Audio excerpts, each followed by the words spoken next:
Osano Brian isn't just part of the mental wellness conversation, he is reshaping it. As the founder of Achilles Space, he is building spaces where young people across Kenya can speak freely, feel seen, and confront what's often left unsaid. His work blends empathy with action, turning silence into honest dialogue and connection. Rooted in his own journey through identity, belonging, adversity, Osano leads with authenticity, not theory. Whether in classrooms, correctional facilities, or community circles, he shows up for those too often overlooked. More than a mentor or a founder, he is a thinker challenging what support for young people should look like. This is Osama Brian, building change, one real conversation at a time. Every person has a story. Some loud, others are buried in silence. And here we bring them to light. Some conversations change how we think, others change how we live. This is a space for both. Welcome to In the Quiet podcast, where honesty isn't filtered, but silent cups are filled. Hi there. Welcome back to In the Quiet podcast, where silent cups are filled. I hope your silent cups are being filled in your everyday life, in your work, everyday life. If you're new here, I am Kenzuri Sandra and I'm your host. Thank you for being here.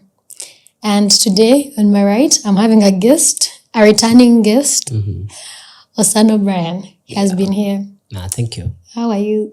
I am doing well. I am blessed. Okay. Yes. How are you feeling right now? Well, apart from everything else that is happening, I am grounded. But there's so much happening around. Okay. Thank you for being here again. I Asante. appreciate. Asante. Yeah. And as our listeners have known, to those who are new, we are currently having a series on family dynamics, and we were having conversations on family dynamics and what it is and mental health. And in today's episode, I want us to focus on mental health and healing and your journey and what you're actually doing, your work that you're currently doing. And in the intro, we talked about you and how you're working in young people's lives. Yeah. Yeah. And I wanted to know, in a setting like the juvenile prisons, what does healing or transformation look like in those areas that you're involved in? Okay. Thank you. Thank you so much. I am excited to be here again, having to talk about a conversation that is really needful. As we talk about, so what I do is I am the team lead at Achilles Space, and we work with young people in regards to mental wellness and all that. But then we have a project with kids in prison. And when you ask about the healing journey, I think one thing I'd say is that healing is not dramatic. It's a process. It's something that keeps on going. It's an ongoing process. And what healing would look like for them is the aspect that they're even open enough to be able to sit down and have a conversation with you. That's the first bit. They are receptive of the fact that you're here, and they're able to sit and have maybe even just listen to you. And then now it prepares a space for them to be able to understand, this is what we are discussing about. This is where I'm coming from. And then they're able to open up. So when they're opening up from a very intentional, honest place, then that's also a win, because you realize most of them come from really adverse realities, and they're closed off. Yeah. They're closed off the world. They are reserved. Sometimes a few of them maybe have given up hope in regards to this. So even them listening to you is a win. Them getting to actually talk to you about their realities is a win. That's a process. It's a whole process. And then acceptance of the role they've played probably to be where they are right now. The acceptance, we say, just like we say in the last time, we say acceptance is the first step to healing, accepting the fact that this is what it is. It is what it is. This is what we have done. This is what we would have done, blah, and all that. Then acceptance now goes to a series of now having to be open, to be able to walk that journey of healing, to be able to walk that journey of change and all that. And then now what I will do in this regard is hold their hand and walk with them through this period and provide different realities. One thing about spaces like this is survival is their own language, their only language, survival. They're trying to survive life.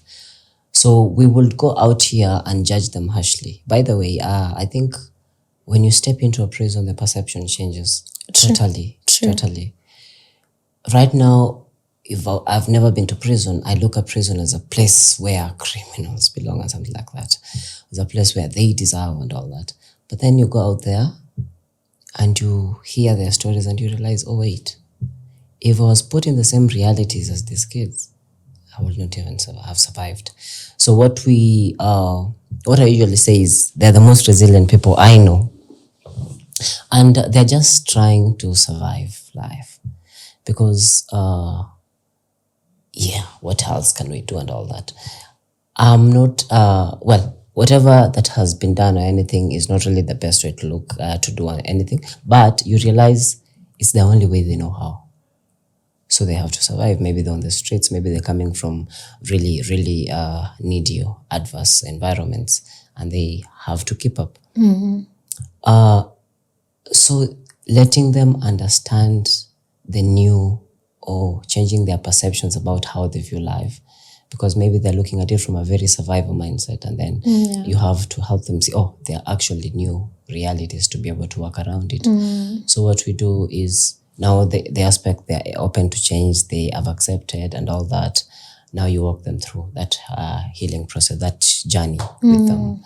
And that process, now you're able to explore the other realities that could have been. You're able to equip them with a few skills maybe that they need to be able to maneuver. And then lastly, helping them build the resilience, because coming back to the same world, there needs to be that resilience muscle for them to be able to understand, yes, life will continue being life, and that's what makes life. But at the end of the day, I will push through. I will not break. I will just bend right back. And all that, That makes me want to ask you, what do you think is the most common thing that brings these children into this prison? What is it that they have committed, or what is it that they have done? They are different. Mostly, they're different. The majority. They're different cases, they're different scenarios. But then, different for each, depending on where they're coming from and all that. Maybe you'll find someone in because of robbery, they're trying to get the next meal. And then, something like that. So they're different, diverse. But then at the end of most of them, there are also some who actually out of mischief and all that. But most of them is coming from a place of survival. Like, I was just trying to survive the streets. Or maybe we are 7 at home. And I'm the firstborn and I have to, or something like that. So they're different cases for different kids. Yes. Maybe you'd say there is a very big role poverty has to play poverty, in this situation. I'd say there's poverty, there's the family dynamics. Divorces. There's divorce. And even the environment. The environment. By environment, you mean? They come from these environments that aspects like crime is rampant and all that. So they're exposed. So when you come from these marginalized urban settlements, what happens? You get your early exposure to this. It's normal. As in, it has been normalized in this. So this is how people survive here. So even the environment plays a factor. So that it shapes how you look at life and all that. And we have like testimonies of people that you've seen, you started with, they were released into community and they have been able to integrate in this past time that you've been going to the juvenile, like kids we've worked with, or people kids that you've worked with, and then you've seen that transformation and how they've integrated. We have a few success stories. Like we're working with one who's been able to completely transform, even post-incarceration. Wow. So they're coming out, Wow. and then you're providing a space for them to be able to heal, offer the helping hand, give them a starting point, and expose them to different realities other than what they knew. So yeah, we've seen a lot more progress on the same. We've seen a lot more impact, because now it turns, the last visit clocked 2 years since we started working with them. Yeah, so it's been a journey, and Yeah. I'm excited. So I joke about it. I say I didn't know I would fall in love with prison. I have. So Wow. yeah. And that is interesting, because we haven't even talked about the NGO. I want you to tell us how you've stepped into the sector of NGOs, and what is it that you're trying to create? What impact are you guys trying to create? Let us know what is it exactly that you guys are doing. Well, I am passionate about psychology as a field. Do I look at it as a career? No, it's much more than a career for me. It's who I am. Most of the time I look, how can I be part of the change that I want to see? And being part of the change means it will always be in line with the things that you're passionate about. So I was passionate about mental health from a very early place, early stage. Having had a lived experience around it, and then needing to have a supportive or a support or a hand to hold on to, and not getting one, and having to work it out and all that, then you're like, what happens to people who cannot really work it out alone? So just like we shared in the first episode that we started from campus and then worked with young people and all that. So when I came out, I thought this is something I will do maybe in my later years, 40 and all that. But then I wanted, there are a few things that you see and you really want to fix, for lack of a better word. But you look at it and you're like, wait, what can I do much more than what is happening? So what do I know how to do? That's what I know how to do. So I created a community, and then we did events, and then the events grew into, now the events are called Achilles Space. Now, when we did much more, I think the second or the third event, we were like, wait, this is much more than just an event. We can get into this space and all that. So we're like, Achilles Space is such a good name, so let's keep it. And we kept it, we registered, and we ran with it.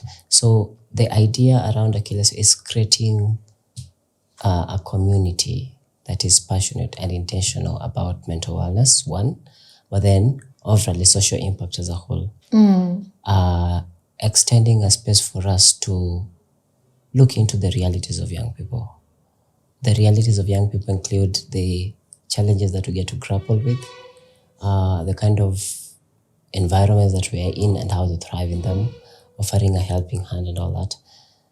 The long run, we're looking at building a whole hub for mental wellness. Wow. Yeah, so that we're able to provide a linkage for psychology students after school. They're able to, how you get out of school, I really don't know, because the theory and the practical kidogo. And then the practice, to enter into the field, they require you to practice a lot, and then they're like... So offering that linkage, we are providing a space for young people can come as a haven to be able to, it's a one-stop for mental wellness. We can be able to create content around it, we can be able to have events around it, we can be able to propel all these impactful programs, impactful spaces that we're intending to create. Yeah, and then seeing ourselves working in just more than Kenya and looking into the Africa as a globe, because I think the realities of Africa as a continent is a very youthful continent. Yeah. And the realities of a young person in Kenya really don't misalign with the realities of a young person in Uganda. Merely, we share the same kind of experience and all that. And then propelling the conversation around mental wellness, helping us understand that mental wellness is such a crucial and a foundational aspect of our lives. Because even I'm not okay, then most of the times things around me, get to not be okay.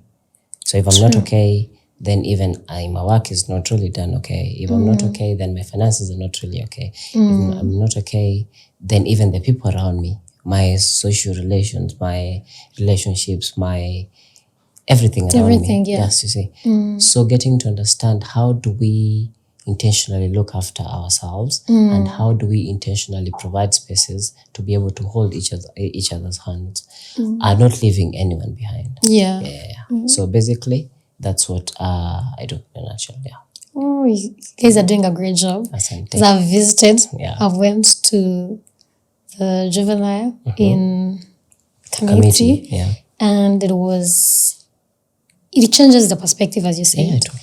Changes the way you see things.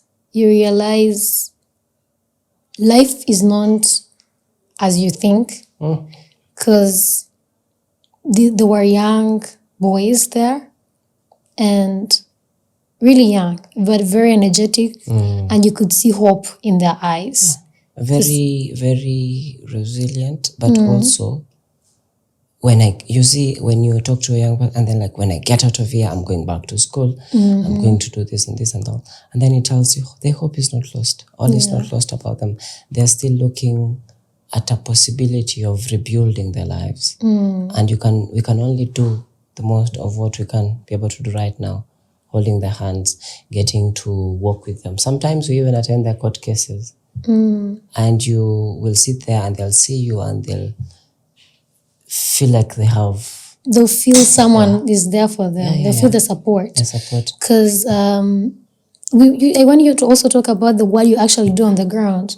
Because you are providing psychologists there. You're giving talks. You're trying to open a library, fill it with books. You're trying to open a technology digital hub where you're providing computers and you're providing facilitators to teach these children in their free time.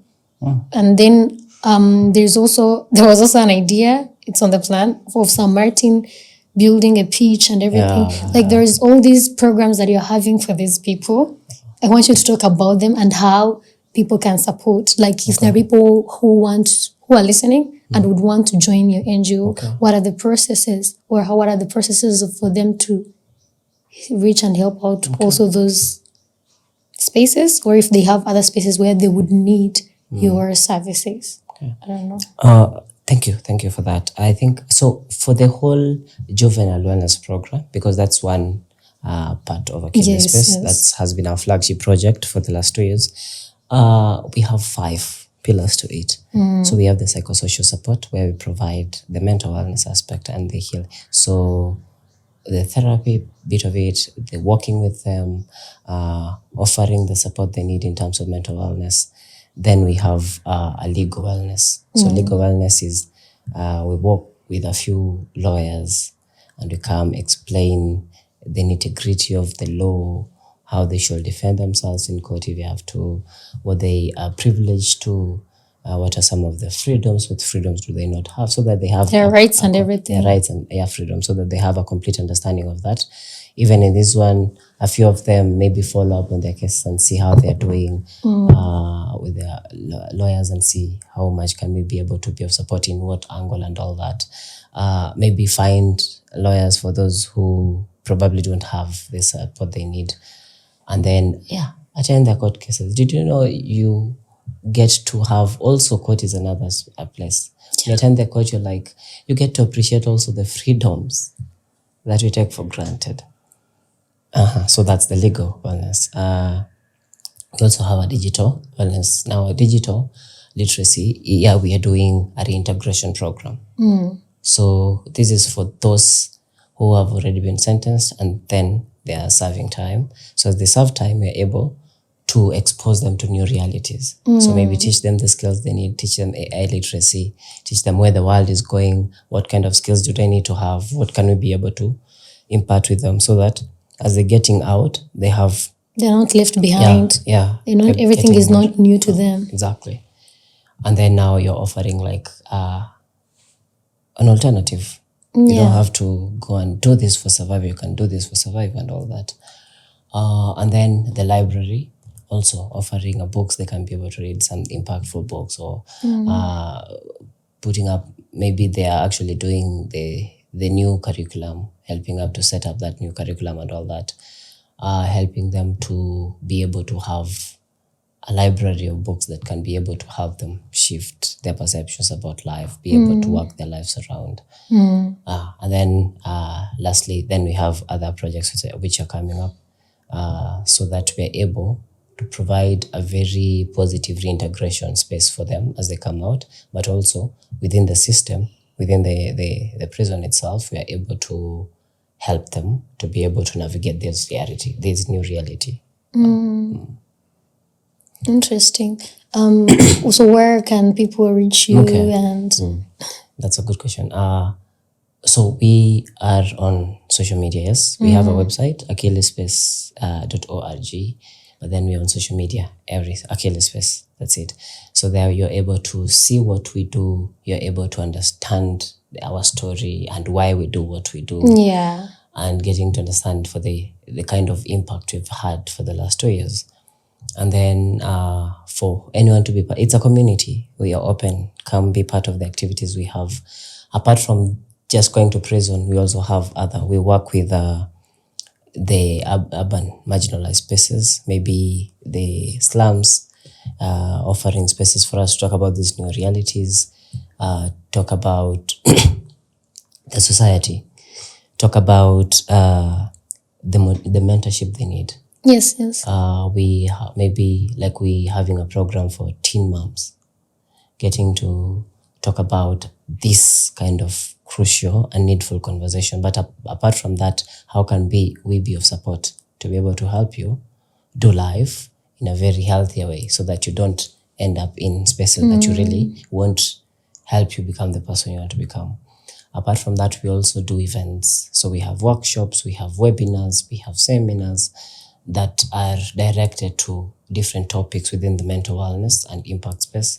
And then these topics probably talking about the reality. So we try to make it as relatable as possible, so that it's something, we're not doing a lecture, we're having a space for us to talk about the reality of our lives and how can we be able to do it differently if we need to, and how can we be able to approach life from a different angle, how can we show up for each other, how can we show up for ourselves, how can we be intentional about this thing we call life. Yeah. And then lastly, we also have fun. It's a community of young people. We love fun. So we do road trips. We have mental health on the road. What we do, we go on probably a road trip, and then which is themed around a given mental health topic. And then we have the fun, but then also through it, we are getting to learn. We are getting to have conversation around that. We are getting to provide a space for us to heal together, providing a space for us to share, so that at the end of the day, we're not just doing life the usual way, we're intentional about doing it. And you're building a community, because I see it as a community where everyone understands the struggles of life. So they're very welcoming. And the good thing about it is that it provides options for anyone to serve. So you may not have time, you can financially support. You may not have finances, you can support with your presence, with your knowledge, books. If you have books that you can donate, because these children, they need books, they need computers, they need knowledge, they need tools to use to teach them. They need, if you are a lawyer, and you can come with your services, can come and do services, and it doesn't happen every day. It happens every Saturday, first Saturday of the month.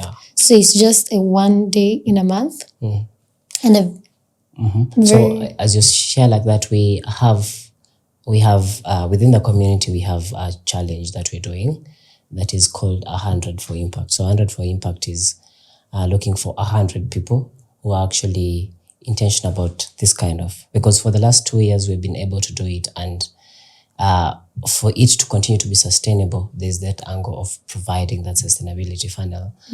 So 100 for Impact is we're calling to 100 champions for impact who are actually intentional about this, and then we come together and see how we can be able to be of support to this.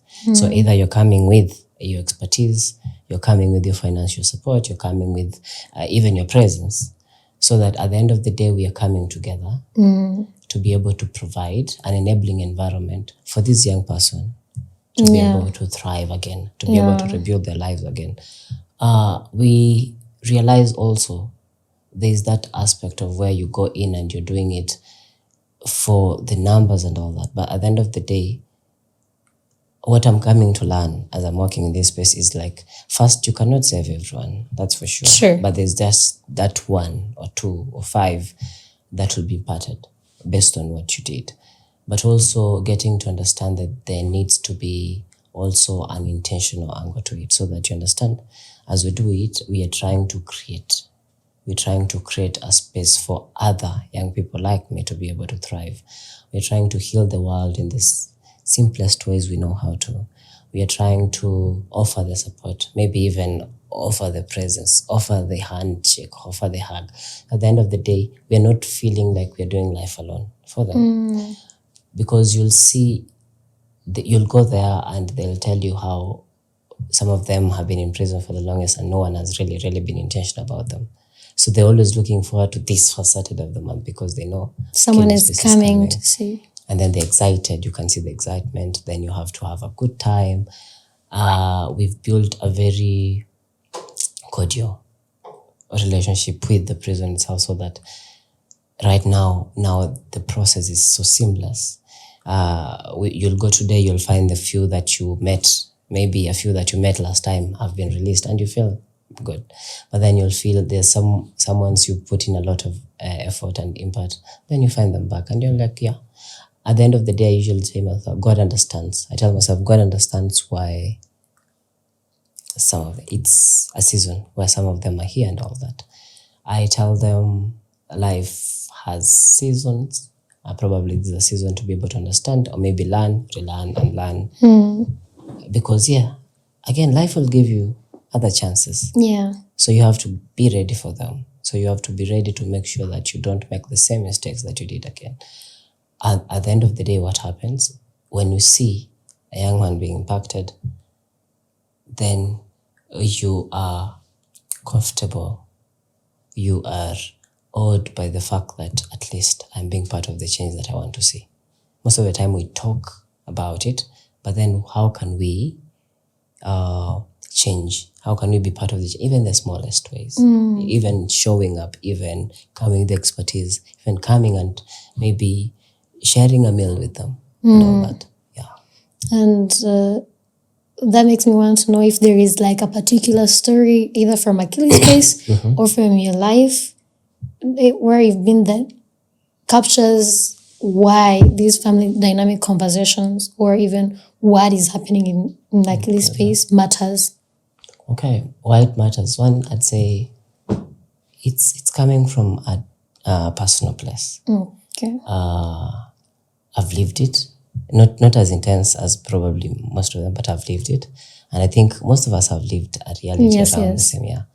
But now you see, there's some of the times where you really wish at least I had someone to walk me through this journey. Then you really don't have it. So the motivation around doing what we're doing is wanting to see us propel the kind of change that we want to see. Wanting to see me being part of the change that one time I wished for.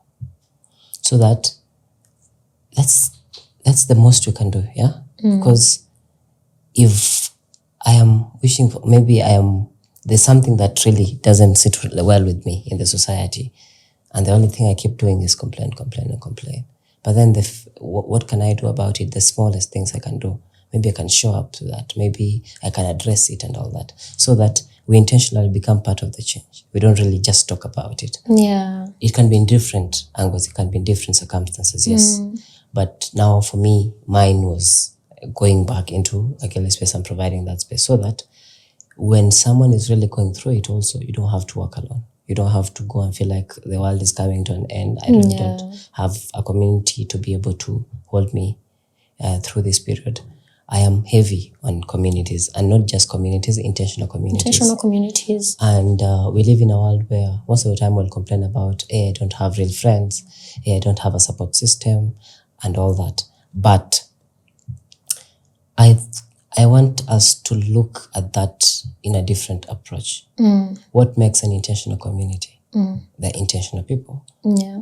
So if I am intentional in being part of this community, but first I'm intentional with myself, I'm very intentional. If I decide to I will show up and all that, then you're intentional. Then he is intentional, they're intentional. What happens? We come together as intentional people and then build intentional communities, which are actually knitted in intentionality. But most of the time, we don't want to look inwards. We just look outwards. We're like, there are no safe spaces. I really can't talk to. But can someone talk to you? Yeah, you trustworthy. Can you be a safe space to someone? And if you are, then I am, then he is, then they are. What happens? At least now we create a safe space that is very intentional. So me being heavy on communities is because most of the times the things we grapple with and the challenges we have, they thrive in isolation. They will thrive in isolation. But then when we are walking about, we're walking it together, then at least we're able to walk. For instance, let me give you an analogy. When you are hurt, maybe you've hurt your leg and all that. If I'm walking alone, at least I will have a lot more difficulty in walking. But then you come as a friend and you hold me. At least I'll be some weight some is weight relieved from. relief. That's why we even have clashes, Yeah. and it's because they want to reduce the weight on the. So that you're able now, now the role of this person there, and then you have another who's coming and holding you. At least now Yeah. I'm sharing this weight. So that's how we are supposed to do life. Yeah. But majorly we are doing it in isolation, so it makes it difficult to move. So that's what we are doing. We are able to come together to be able to provide spaces for us Yes. to be able to heal, to be able to grow, to be able to learn, to be able to thrive. Yeah. And it's very important that we build these communities ourselves, because what I've seen is that no one has made it. There's no community that has made it without support and togetherness. And we all complain, especially our generation, about trust, community, family. You know, we are longing for that. And as you said, what I loved most is that you said it takes each one of us being intentional and actually practicing what we always want, which is building community. You can't build community by staying on your own and wanting things to be done just on your own. Yeah. It has to be in consideration of others. And as you said, we all need support. Some of us need financial support, and maybe we are here because we got that financial support. Yeah. Others need emotional support, and maybe they'll reach where they need to be if they get that emotional support. Even if we create a community, we will not all be needing that same thing. Yeah, true. What you will need may not be what I need, but guess what? I can offer what you need, and you can offer what I need. Yeah. So it's more like if you're intentional in that regard, then your insufficiencies probably are, I am sufficient in that area. So I'm able to offer helping hand in this regard, and you're offering your helping hand in this regard. Yeah. So at the end of the day, we are doing life together. Yeah. We are actually growing to be a very individualistic society, and that's why we are seeing the rise of the mental health challenges that we're seeing and all that. Yeah. The suicidal ideations, Yeah. the cases of suicide that has skyrocketed and all that. But I believe if we were intentional about doing life together, then at least I'm able to lift some weight from you, so that, and you're able to lift some weight from me when I need it, so that we are walking this life understanding, you know what, I'm in the pit, but at least I can count on someone. It's going to come. Yeah. I can count on this community. They will show up for me. Yeah.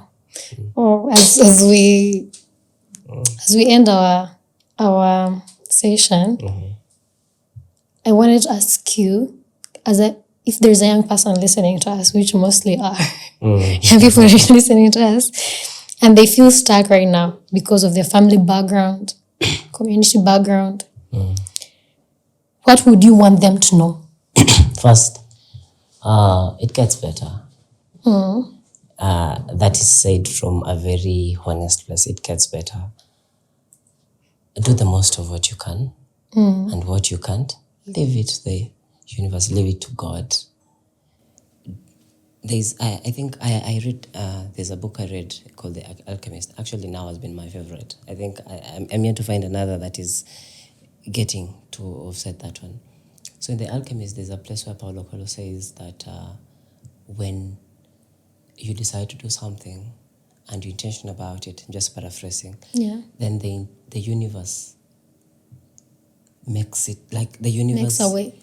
decides to actually carry you through that. So it's about a story of a young man trying to find a dream, his dream and all that. So the universe conspires for it to work in your favor. So somehow you might not see the road ahead, Yeah. but just take the few steps and a path. And that's how being grounded in where you are right now and not really worrying about what will come enables you to be able to do the best of what you can right now and then move through with grace, understanding that, you know what, I did the best of what I can. I did the most of what I had. Looking forward to see again, how do I Yeah. move the Yeah. next step and the next step. Instead of focusing on the 1,000 steps I'm supposed to make, can we focus on the single steps as we continue? Then for some reason you see things will align. Yeah. Thank you so much, Osama. That was so beautiful. Because I think sometimes we focus on how long the journey is, Yeah. and you get tired before you even start the journey. But as you say, taking small steps and trusting that I may not see a way right now, but there is a way somehow. I feel like I sound like a preacher right now. Yeah, but we may not see a way forward right now. But as you said, once you take a step, you're able to. You never know. As you say, the universe will conspire, everything will work out, just like if you're walking in a forest. There is someone who walked there first and they created a way. You may be the first. You may be the first in your family. You may be the first in your community. But having hope that there could be a way, it's what matters most. Hope. Thank you so much. Asante sana. Can't It's been a appreciate you pleasure. Yeah. much more. And if you're here and you want to reach out, you want to volunteer your time, volunteer your support in any way, you can reach out to their Instagram page and, visit or Website, yeah. their website, achillesspace.org. Yeah. Yeah. Yeah. And if you haven't joined the community of In the Quiet podcast, please do. I'm on a journey. I want to hit 1K subscribers, but the journey is 100K. I'm not playing small this year. So, yeah, go click that subscribe button and follow us on Instagram and TikTok, Spotify, Apple Podcast, and and I'm soon launching a website too. So so stay tuned. Please share the conversation if you have enjoyed it. Share it with your loved one, family, whoever you think really needs it to learn and learn together. And if you want to join any community, please reach out to our DMs. There are different support communities that we can link you up with for you to have somewhere to belong. Thank you. See you next time. I've been Kenzuri. Ciao. Bye.